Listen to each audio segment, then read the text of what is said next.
इस समय भारत देश जैसे राज्यों में बटा है, उसी समय आज से लगभग 2600 साल पहले यानी ईसा से लगभग 600 साल पहले हमारा भारत देश 16 महाजनपदों में बटा था। ये 16 महाजनपद कुछ इस तरीके से थे। देखिए, जो अफगानिस्तान और पाकिस्तान का क्षेत्र है वो पूरा का पूरा कंप्लीट आता था कंधार में। इधर जो कश्मीर का क्षेत्र है यानी जो चाइना से बॉर्डर मिलता है, अफगानिस्तान से भी मिलता है, वो कम्बोज था। उसके बाद कुरु, ये जम्मू कश्मीर का एरिया लगभग आता है, हरियाणा। और इधर सूरसेन, फिर मत्स्य, अवंती, वत्स, चेदी, अस्मक, यानी पूरा दक्षिण भारत एक नई सभ्यता से के साथ ही नए महाजनपद के साथ जुड़ा हुआ था जिसका नाम था अस्मक। इधर आता है काशी, ये पंचाल, कौशल, मगध, बज्ज, मल्ल और अंग। ये 16 महाजनपद उस समय बृहद भारत की स्थापना करते थे। इसमें जो सबसे बड़ी महाजनपद थी उसका नाम था मगध। तो मगध का जो सिस्टम था उसमें अगर देखा जाए तो मगध के पास उस समय सबसे सुसज्जित सेना थी। मगध के पास बॉर्डर बाउंड्री थी।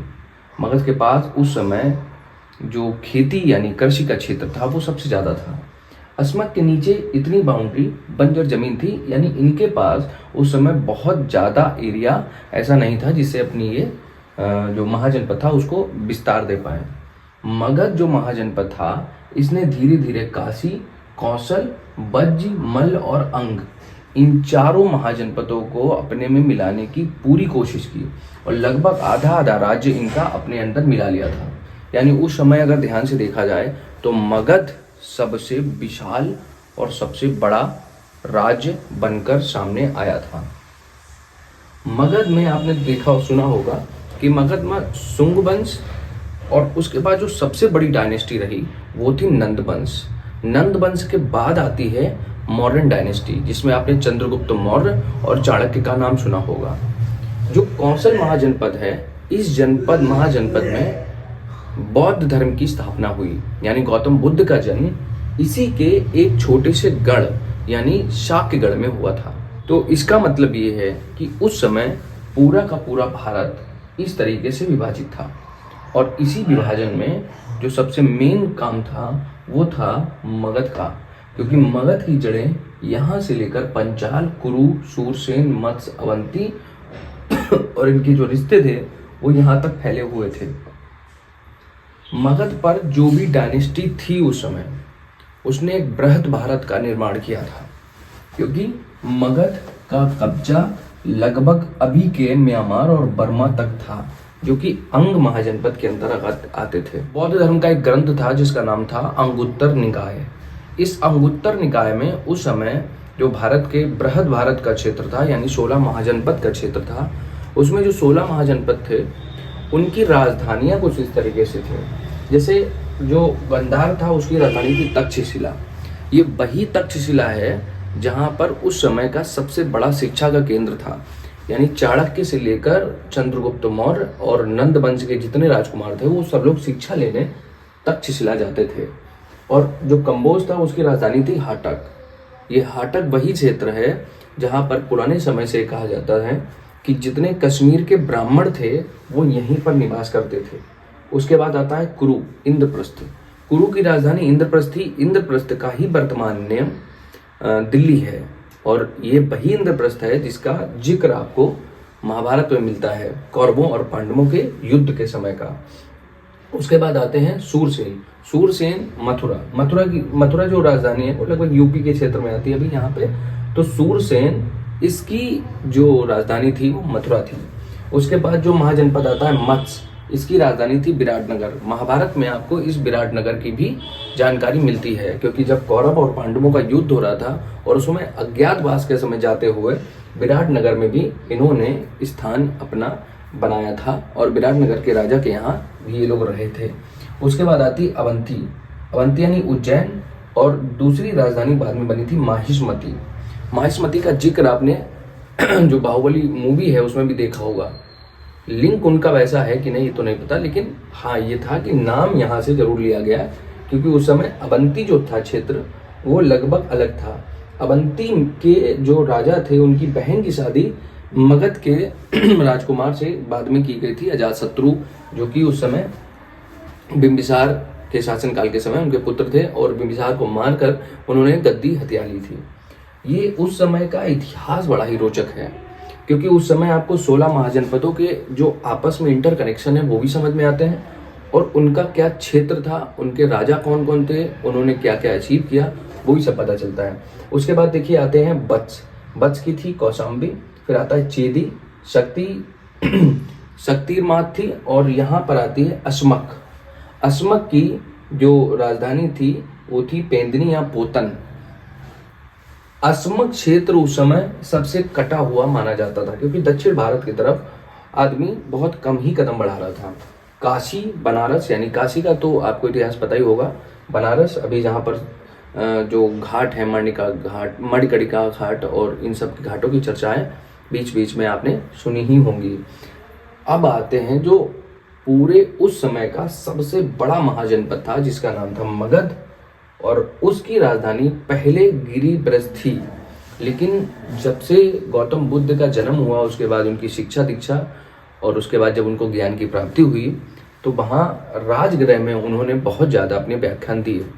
तो उसी लिए राजगृह को मगध की राजधानी बाद में चंद्रगुप्त शासन के समय में बना दी गई थी। उसके बाद 12वें नंबर पे आते पांचाल। ये वही पांचाल है जिसको द्रौपदी का नाम दिया जाता है कि ये पांचाली हैं, यानी पांचाल नरेश की पुत्री हैं। ये वही पांचाल है, और यहीं पर ये जो इंद्रप्रस्थ था ये दिल्ली थी, यानी इनके आपस में कनेक्शन है महाभारत के समय से। और ये जो कौशल है, यानी इसकी राजधानी श्रावस्ती, यही श्रावस्ती है जो गौतम बुद्ध से डायरेक्ट जुड़ी है। यहीं पर सबसे ज्यादा इन्होंने अपने व्याख्यान दिए, यानी वर्षावास का समय सबसे ज्यादा गौतम बुद्ध ने यहीं पर गुजारा था। उसके बाद आती है बज्जी, और जो बज्जी है इसकी राजधानी है वैशाली, फिर विदेह और मिथिला।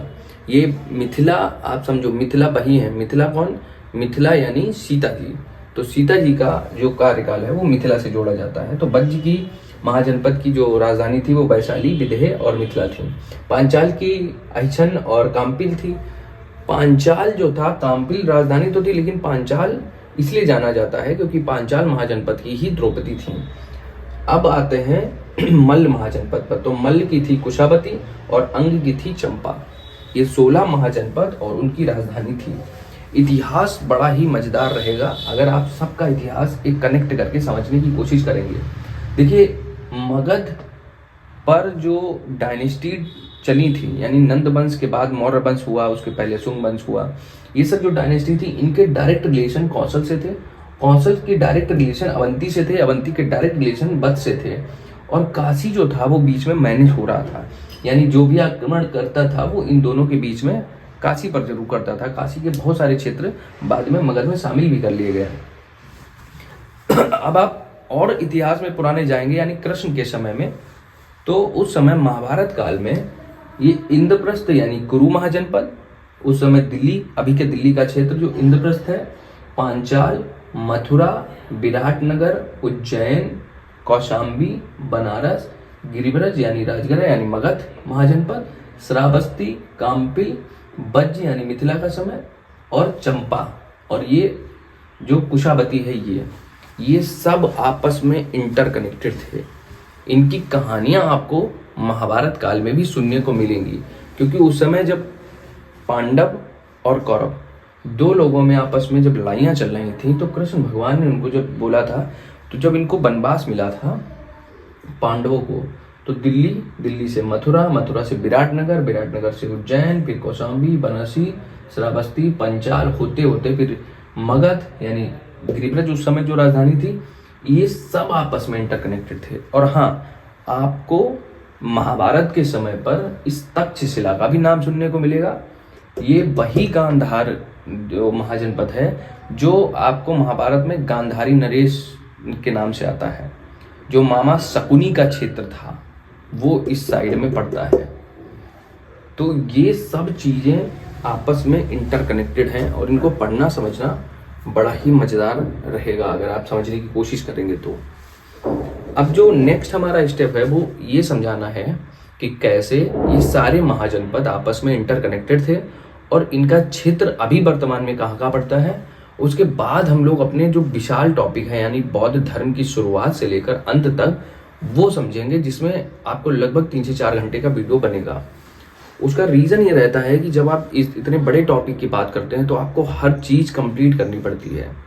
बौद्ध धर्म की स्थापना, उस समय कितने लोग राजा थे, कहाँ कहाँ पे क्या चल रहा था वो सब, और किस किस ने बौद्ध धर्म अपनाया, बौद्ध धर्म कैसे आगे बढ़ा और उनकी शिक्षाएं क्या थी, कैसे उस समय हजारों लाखों लोग बौद्ध धर्म में जुड़ गए, ये सब कुछ आपको उसी समय समझना पड़ेगा। तब तक के लिए आप देखिए कि 16 महाजनपद और इन महाजनपदों का इंटरकनेक्शन कितना गजब का था। ये महाभारत के समय भी चला, उसके बाद महाभारत के बाद अगर आप देखें अभी वर्तमान समय में, तो वर्तमान समय में जो एरियाज हैं, यूपी, नेपाल, इधर आ जाओ म्यांमार, बर्मा, इधर बांग्लादेश, इधर पाकिस्तान, इधर अफगानिस्तान, इधर चाइना, इन सब का भी, हाँ एक तो भूल ही गए श्रीलंका, क्योंकि आपने देखा होगा रामायण में तो श्रीलंका का भी जिक्र है, तो श्रीलंका भी आते थे। अब आप सोचिए, राम भगवान अगर देखा जाए तो उनकी 14 वर्ष का वनवास का समय यहाँ से शुरू होता है यूपी से, क्योंकि कौशल महाजनपद में अयोध्या आती थी, तो इस कौशल महाजनपद से वो शुरू करते हैं और धीरे धीरे निकलते निकलते निकलते निकलते यहाँ आके श्रीलंका में जाते हैं सीता जी को बचाने, श्रीलंका। तो सोचिए कितना लंबा सफर उन्होंने पैदल तय किया होगा। कृष्ण भगवान की जो क्षेत्र था वो ये यहाँ से इतना था, मल्ल, अंग, पंचाल, कौशल, काशी, मगध, वत्स, अवंती, मत, सूरसेन और गंधार, कंबोज, कुरु, यानी ये पूरा भारत जो था यहाँ से यहाँ तक, ये कृष्ण भगवान की जो कर्म भूमि है वो बोल सकते हैं हम आपको, क्योंकि महाभारत में इस हर जगह की कोई ना कोई चर्चा की गई है। राम भगवान में क्या था, उनकी कौशल से लेकर और सीधे आ जाइए इतना एरिया, और इधर मल्ल और अंग ये तो थे अयोध्या में शामिल, तो ये इनका एरिया था। अब एक छोटी सी बात ये कि जो कौशल में श्रावस्ती का एरिया था, जहाँ गौतम बुद्ध ने सबसे ज़्यादा वर्षावास किए थे, उसको यानी गौतम बुद्ध को ही राम का वंशज बोला जाता है। राम का वंशज यानी कि जो राम के पिता थे दशरथ, उनसे पूर्व आप जाइए रघुकुल के समय का गौतम बुद्ध को और इसी कौशल महाजनपद को बोला जाता है। यानी पुराने समय का जो इतिहास है वो कुछ इसी तरीके से चलता चला आ रहा है। अब हम लोग जो टॉपिक कवर करेंगे वो ये डिटेल टॉपिक होगा, जो कि मतलब उस समय के इतिहास को समझना काफ़ी रोचक रहा होगा, तो हम लोग एक एक करके समझेंगे। नेक्स्ट टॉपिक बौद्ध धर्म पे होगा, जिसमें थोड़ा रिसर्च बाकी है, क्योंकि हमको सब चीज़ें लेके चलनी है। यूट्यूब पर ऐसे हज़ारों वीडियोस पड़े हैं जिसमें प्रॉब्लम ये है कि बौद्ध धर्म पे जो बात करता है वो सिर्फ बौद्ध धर्म पर ही बात करता है, उस समय के इतिहास पर बात नहीं करता। हम लोग उस समय के इतिहास पर भी बात करेंगे, तभी आपको पूरा कंप्लीट टॉपिक समझ में आएगा कि उस समय अगर कोई राजा बौद्ध धर्म अपना लेता था तो उस समय की प्रजा और जनता पर उसका क्या फर्क पड़ सकता है। जैसे अभी भारत के राजा, मान लो भारत का एक राजा हो और उसका धर्म हो मुस्लिम धर्म, तो क्या आपको लगता है कि कोई दूसरी जाति या कोई दूसरे धर्म को बढ़ावा मिल पाएगा? तो क्या अगर बौद्ध धर्म अपना लेने से पूरा महाजनपद उनके कंट्रोल में आ जाता है? तो ये समस्याएं तो उस समय की थीं, तो हम लोग पूरी डिटेल में चर्चा करेंगे, इसलिए शायद वो नेक्स्ट वीडियो और ज़्यादा बड़ा होगा। तब तक के लिए आप देखिए 16 महाजनपद, इनका इतिहास कितना रोचक है। कहीं से अगर कोई बुक मिल जाए, कोई किताब मिल जाए तो देखिए, ट्राई करिए, पढ़ने की कोशिश करिएगा, आपको समझ में आएगा कि ये उस समय चल क्या रहा था।